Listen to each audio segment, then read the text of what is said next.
kids ko. Monitor nila. Ayan, andito.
Bagay, hindi siya pero mga kapatid.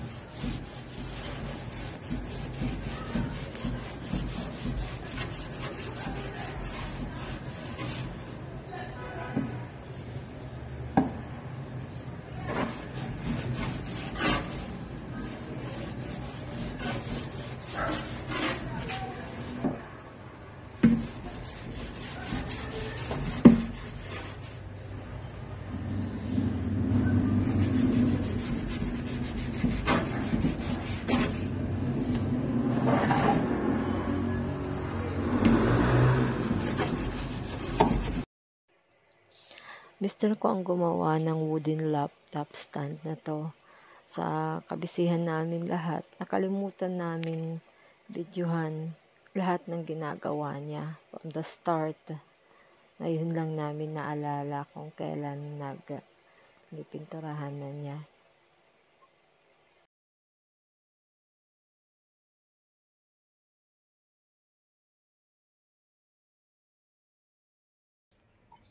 Ayan guys, tapos na nga yung ginawa ng mister ko. Sa bandang taas, andito yung inayos na talaga ang pagkakagawa nito para lahat ay malakyan.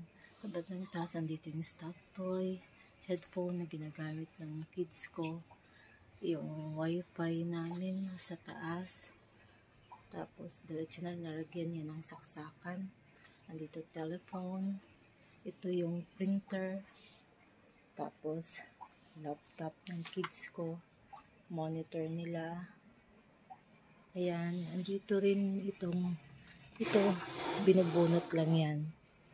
Yung keyboard, lagay ng keyboard, kasi babalik yan. Ganyan, papasok sa loob. Ayan, tapos sa ilalim, notebook, lagayan ng notebook niya, books niya. Ito yung bond paper, para kailangan niya. May biscuit din siya, maano ng kids ko. May biscuit sa ilalim, shoes. Yung pang ginagamit, dumbbells.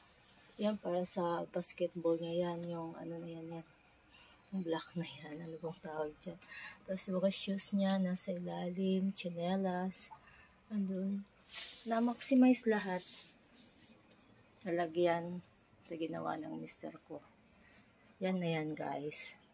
Okay guys, thank you so much for watching. See you on my next vlog. Thank you so much everyone.